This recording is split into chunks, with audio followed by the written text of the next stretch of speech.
कथा श्री कृष्ण ने बानासुर से युद्ध करके अपने पौत्र को बचाया। जय श्री राम मित्रों, मैं नीतू पांडे यूट्यूब चैनल पर सबका स्वागत करती हूँ। इस कथा का वर्णन श्रीमद् भागवत में मिलता है। कहते हैं कि नियति में जो लिखा होता है वह होकर ही रहता है। अपहरण पहले के समय में केवल स्त्रियों या लड़कियों का नहीं होता था, पुरुषों का भी होता था, लड़कों का भी होता था। और यही कारण है कि लोग छोटी सी उम्र में ही विवाह कर दिया करते थे, क्योंकि जिनको एक लड़का पसंद आ गया अपनी कन्या के लिए तो वह उसका अपहरण करके भी विवाह कर दिया करता था। और जो यौगिक होते थे यानी योग साधना में रत रहते थे वो लोग बुद्धि भ्रष्ट करके भी अपहरण कर लिया करते थे। तो आज की कथा यही आरंभ होती है। राजा परीक्षित ने पूछा, महायोग संपन्न मुनीश्वर, मैंने सुना है कि यदुवंश सिरोनी अनिरुद्ध जी ने बानासुर की पुत्री उषा से विवाह किया था और इस प्रसंग में भगवान श्री कृष्ण और शंकर जी का बहुत बड़ा घमासान युद्ध भी हुआ था। आप कृपा करके यह वृत्तांत विस्तार से हमें सुनाइए। श्री सुखदेव जी ने कहा, परीक्षित, महात्मा बलि की कथा तो तुम सुन ही चुके हो। उन्होंने वामन रूपधारी भगवान को सारी पृथ्वी का दान कर दिया था। उनके 100 लड़के थे, उनमें सबसे बड़ा बानासुर दैत्यराज बलि का औरस पुत्र बानासुर भगवान शिव की भक्ति में सदा रहता था। समाज में उसका बड़ा आदर था। उसकी उदारता और बुद्धिमत्ता प्रशंसनीय थी। उसकी प्रतिज्ञा अटल होती थी और सचमुच वह बात का धनी था। उन दिनों वह परम रमणी शोणितपुर में राज्य करता था। भगवान शंकर की कृपा से इंद्रादि देवता नौकर चाकर की तरह उसकी सेवा किया करते थे। उसके 1000 भुजाएं थी। उसका एक नाम सहस्त्रबाहु भी था। एक दिन जब भगवान शंकर तांडव नृत्य कर रहे थे तब उसने अपने 1000 हाथों से अनेकों प्रकार के बाजे बजाकर उन्हें प्रसन्न कर लिया। सचमुच भगवान शंकर बड़े ही भक्त वत्सल और शरणागत रक्षक हैं। समस्त भूतों के एकमात्र स्वामी प्रभु ने बानासुर से कहा, तुम्हारी जो इच्छा हो मुझसे मांग लो। बानासुर ने कहा, भगवान आप मेरे नगर की रक्षा करते हुए यहीं रहा करें।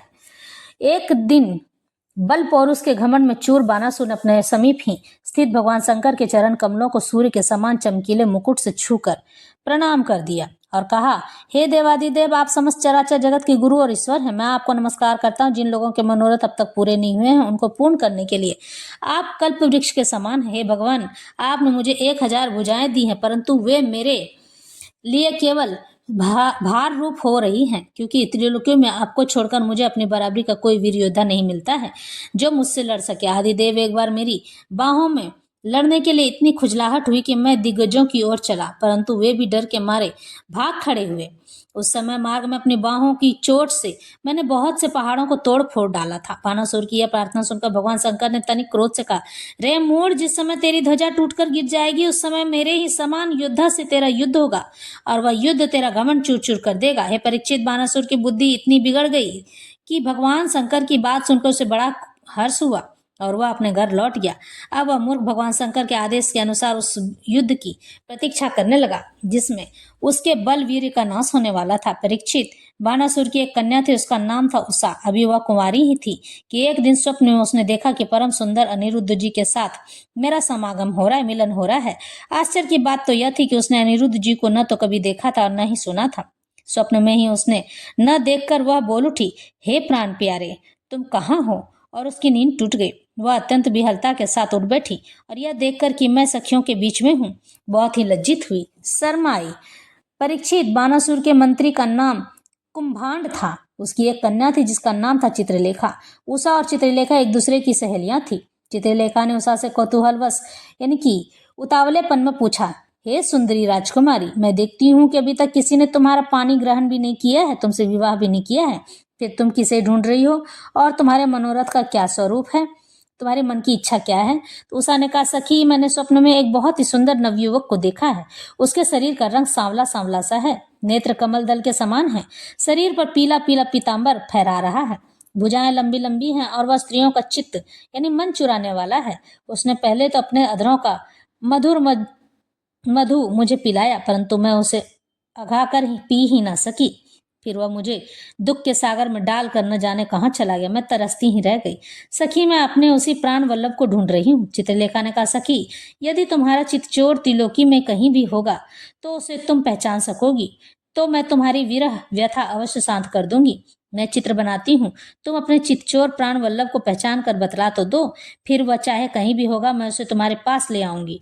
यूं कहकर चित्रलेखा ने बात में बहुत से देवता, गंधर्व, सिद्ध, चारण, पन्नग, दैत्य, विद्याधर, यक्ष और मनुष्यों के चित्र बना दिए। मनुष्यों में उसने वृष्णिवंशी वसुदेव जी के पिता सूर स्वयं वसुदेव जी, बलराम जी और भगवान श्री कृष्ण आदि के चित्र बनाए। प्रद्युम्न का चित्र देखते ही उषा लज्जित हो गई। परीक्षित जब उसने अनिरुद्ध का चित्र देखा तब तो लज्जा के मारे उसका सिर नीचा हो गया। फिर मंद मंद मुस्कुराते हुए उसने कहा, मेरा ये वह प्राण वल्लभ यही है, यही तो है। परीक्षित, चित्रलेखा योगिनी थी। वह जान गई कि ये भगवान श्री कृष्ण के पौत्र हैं, यानी पोते हैं। अब वह आकाश मार्ग से रात्रि में भगवान श्री कृष्ण के द्वार सुरक्षित द्वारकापुरी में पहुंच गई।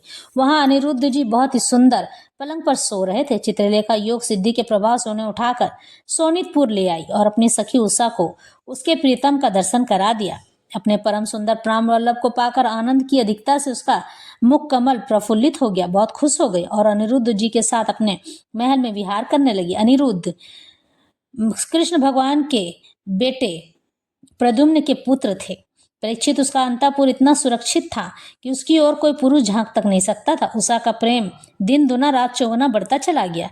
वह बहुमूल्य वस्त्र व पुष्पों के हार, इत्र, फुलेल, धूप, दीप, आसन आदि सामग्रियों से सुमधुर पेय, पीने योग्य पदार्थ, दूध, शरबत आदि भोज्य चबाकर खाने योग्य और भक्ष्य निगल जाने योग्य पदार्थों से तथा मनोहर वाणी एवं सेवा शुश्रूषा से अनिरुद्ध जी का बड़ा सत्कार किया करती थी। उषा ने अपने प्रेम से उनके मन को अपने वश में कर लिया था। अनिरुद्ध जी उस कन्या के अंतःपुर में छिपे रहकर अपने आप को भूल गए। उन्हें इस बात का भी पता न चला कि मुझे यहाँ आए कितने दिन बीत गए। परीक्षित, यदु कुमार अनिरुद्धाचार्य जी के मिलन से उषा का कुंवारापन नष्ट हो गया था। उसके शरीर पर ऐसे चिन्ह प्रकट हो गए जो स्पष्ट इस बात की सूचना दे रहे थे और जिन्हें किसी प्रकार छिपाया नहीं जा सकता था। उषा बहुत प्रसन्न भी रहने लगी। पहरेदारों ने समझ लिया कि इसका किसी न किसी पुरुष से संबंध अवश्य हो गया है। उन्होंने जाकर बानासुर से निवेदन किया, हे राजन, हम लोग आपकी अविवाहिता राजकुमारी का जैसा रंग ढंग देखते हैं वह आपके कुल पर बट्टा लगाने वाला है। प्रभु, इसमें संदेह नहीं कि हम लोग बिना क्रम टूटे रात दिन महल का पहरा देते रहते हैं। आपकी कन्या को बाहर के मनुष्य देख भी नहीं सकते हैं। फिर भी वह कलंकित कैसे हो गई, इसका कारण हमारी समझ में नहीं आ रहा है। परीक्षित, पहरेदारों से वह यह समाचार जानकर कि कन्या का चरित्र दूषित हो गया है, बानासुर के हृदय में पीड़ा हुई। वह झटपट उषा के महल में जा धमका और देखा कि अनिरुद्ध जी वहां बैठे हुए हैं। प्रिय परीक्षित, अनिरुद्ध जी स्वयं कामावतार प्रद्युम्न जी के पुत्र थे। त्रिभुवन में उनके जैसा सुंदर और कोई न था। सांवरा सलोना शरीर और उस पर पीताम्बर फहराता हुआ कमल दल के समान बड़ी बड़ी कोमल आंखें, लंबी लंबी भुजाएं, कपोलों पर घुंघराली अलकें और कुंडलों की झिलमिलाती हुई ज्योति, होठों पर मंद मंद मुस्कान और प्रेम भरी चितवन से मुख की शोभा अनूठी हो रही थी। अनिरुद्ध जी उस समय अपनी सब ओर से सज धज कर बैठी हुई प्रीतमा उषा के साथ पासे खेल रहे थे। उनके गले में बसंती बेला के बहुत सुंदर पुष्पों का हार सुशोभित हो रहा था और उस हार में उषा के अंग का संपर्क होने से उसके वक्षस्थल को केसर लगी हुई थी। उन्हें उषा के सामने ही बैठा देखकर बानासुर विस्मित चकित हो गया।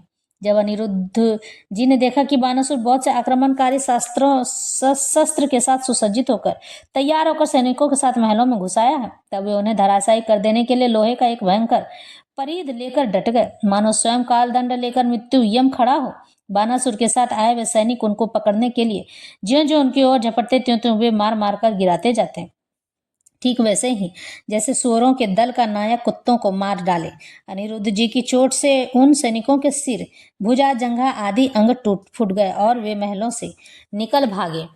जब बलि बानासुर ने देखा कि यह तो मेरी सारी सेना का संहार कर रहा है, तब वह क्रोध से तिलमिला उठा और उसने नागपाश से उन्हें बांध लिया। उषा ने जब सुना कि उनके प्रीतम को बांध लिया गया है, तब वह अत्यंत शोक और विषाद से विहल हो गई। उसके नेत्रों से आंसू की धारा बहने लगी। वह रोने लगी और रो रो कर पुकारने लगी। और तब श्री कृष्ण को जब यह बात पता चली तो श्री कृष्ण वहां पर पहुंच गए और बड़े ही क्रोध से बानासुर से युद्ध करने लगे। भगवान श्री कृष्ण शंकर जी से छुट्टी पाकर तलवार, गदा और बाणों से बानासुर की सेना संहार करने लगे। इधर प्रद्युम्न ने बाणों की बौछार स्वामी कार्तिक को घायल कर दिया। उनके अंग अंग से रक्त की धारा बह चली। वे रणभूमि छोड़कर अपने वाहन मयूर भाग निकले। बलराम जी ने अपने मूसल चोट से कूपकर्ण को घायल कर दिया। इस तरह से बहुत युद्ध हुआ। बानासुर की सारी सेना तितर बितर हो गई। युद्ध होते होते फिर श्री कृष्ण का युद्ध और उनकी विजय की कथा का प्रातः काल उठकर स्मरण करता उसकी पराजय नहीं होती है। इस तरह से श्री कृष्ण इस युद्ध को जीत जाते हैं और अनिरुद्ध को लेकर चले जाते हैं। यह कथा यहीं संपन्न होती है।